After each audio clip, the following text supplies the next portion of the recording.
본인 명의의 통장을 사용하시는 분들은 꼭 확인하세요. 안녕하세요. 슬기로운 중년 생활을 위해 생활 속 유용한 정보를 쉽게 읽어주는 희망지기입니다. 요즘엔 현금 가지고 다니는 분들 참 보기 어렵습니다. 신용카드나 체크카드를 많이 사용하시고 꼭 카드를 사용하지 않더라도 계좌이체도 흔히 사용되고 있는데요.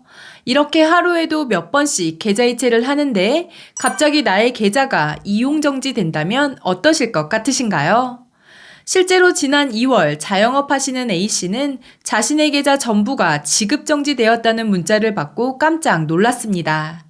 확인해보니 A씨 계좌에 모르는 사람으로부터 15만 원의 돈이 입금되었는데요. 어떻게 된 일일까요? 오늘 영상을 통해서 확인하시기 바랍니다. 시청하시면서 좋아요만 한번 꾹 눌러주세요. 구독, 좋아요, 알림 설정 콕콕. 다른 사람에게 자신의 계좌번호를 알려주는 일은 흔합니다. 모임에서 회비를 걷기 위해 자영업을 하시는 분들은 사업장에 계좌번호와 전화번호를 비치해 두시는 분들도 많이 계십니다. 하지만 이런 계좌번호가 보이스피싱 사기 범죄자들에게 노출되어 피해를 입고 계신 분들이 많이 있다고 하는데요.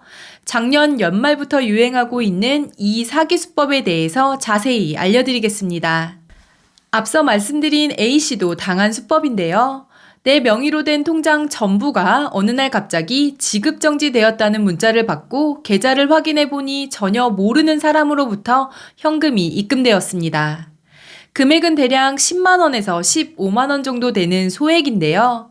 은행에 전화해 모르는 사람으로부터 돈이 입금되었으니 주인에게 돈을 반환해달라고 요청했지만 은행에서는 해당 계좌가 보이스피싱에 이용되었기 때문에 3개월가량 모든 계좌가 지급정지될 것이라고 답을 하였습니다. 이것이 바로 통장협박이라는 사기수법입니다. 그런데 문제는 사기범들이 이렇게 소액의 돈을 입금할 때 당연히 본인의 계좌를 이용하지 않고 해킹으로 또 다른 피해자의 계좌에 접속해 타인의 명의에서 통장협박 대상자들에게 돈을 보낸다는 점입니다. 즉 사기범 A가 보이스피싱 피해자 B씨의 계좌에 접속해 B씨의 계좌에서 계좌가 공개되어 있는 자영업자, 법인, 소상공인 등의 피해자에게 10에서 15만 원의 현금을 송금하고 보이스피싱을 당했다고 신고를 합니다. 보이스피싱 신고가 되면 통신사기 피해 환급법에 따라 은행은 돈이 입금된 계좌를 최고 17일까지 지급정지시키는데요. 사기범들은 이렇게 계좌가 묶인 통장협박 피해자들에게 연락해 돈을 주면 신고를 취소해 계좌를 풀어주겠다고 협박을 해서 이것을 미끼로 돈을 보내라고 합니다. 그리고 실제로 통장협박 피해자들이 사기범들에게 송금을 하여 피해를 보는 일이 비일비재하다고 하는데요. 이 사기 유형에서의 문제점은 피해자가 2명이 존재한다는 것입니다. 통장협박 피해자들은 본인이 직접 범죄와 무관하다는 것을 입증해야 하고 입금자가 취소 신청을 해줘야 하는데 보이스피싱 피해자는 통장협박 피해자를 보이스피싱범과 공범으로 생각하는 경향이 있어 통장협박 피해자와 연락하는 것을 꺼리고 그로 인해 지급정지 해제도 오래 걸리게 됩니다. 게다가 계좌 지급정지가 해제되고 피해금 환급금까지는 약 3개월에서 길게는 6개월까지 소요된다고 하는데요. 내가 잘못한 것도 없는데 보이스피싱범들의 표적이 되어 갑자기 나의 계좌가 3개월간 정지된다 하면 어떠실 것 같으신가요?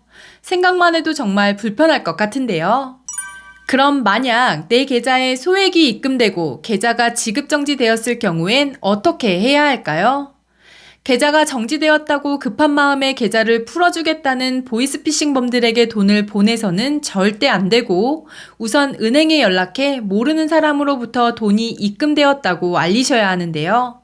하지만 이렇게 알려도 현재로서는 은행의 금융사기 대응팀에 연락해 보이스피싱 피해자와 중재 절차를 거치는 것 외에는 뾰족한 방법이 없다고 합니다. 보이스피싱 피해자는 통장협박 피해자를 보이스피싱범으로 생각하는 경향이 있어 중재도 쉽지 않다고 하는데요. 이렇게 피해가 속출하자 2023년 4월 중으로 보이스피싱범 개정안이 추진된다고 합니다.